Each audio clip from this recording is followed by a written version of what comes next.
Out of all tools, the hammer is by far the oldest.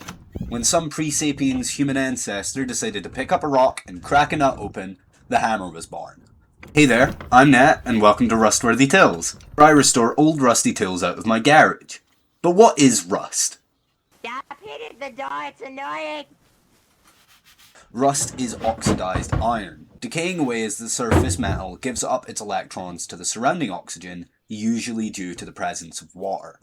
The best way to remove it is with an acid and an abrasive, the most famous method being white vinegar, which uses acetic acid to break down and dissolve the oxidized iron.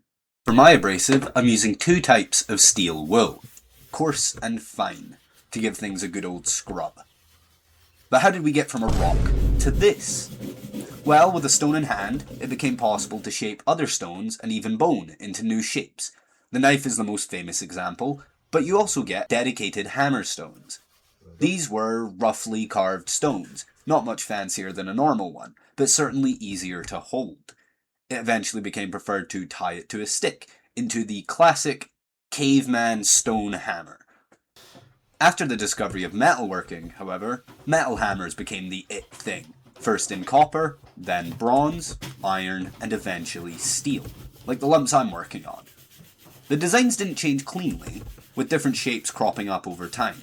The club hammer is roughly similar to the precursor stone tools. I don't think I need to explain how we came up with this one. We also have the blacksmithing hammer with a flared head for shaping metal.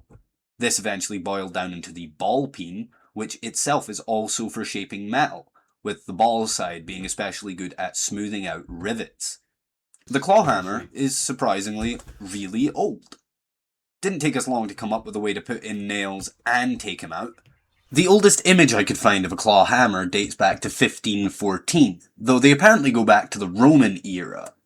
But I couldn't find a picture of that one, so this'll have to do. So yeah, humans have been at this old hammer and nails things for quite a while. I think that's enough yapping though. I'm going to give these things a dose of WD-40, which is something I will need to get to, and then I'll get them cleaned up. I'd say the claw hammer came out lovely, but the pock marks made things difficult with the club hammer. So if you enjoyed this random little yap and found it interesting, throw me some attention on the algorithm and hopefully I'll see you on your feed. So now I'll leave you with the before and after, so you can take a look at just how much a little bit of scrubbing can change things. About there? Aye.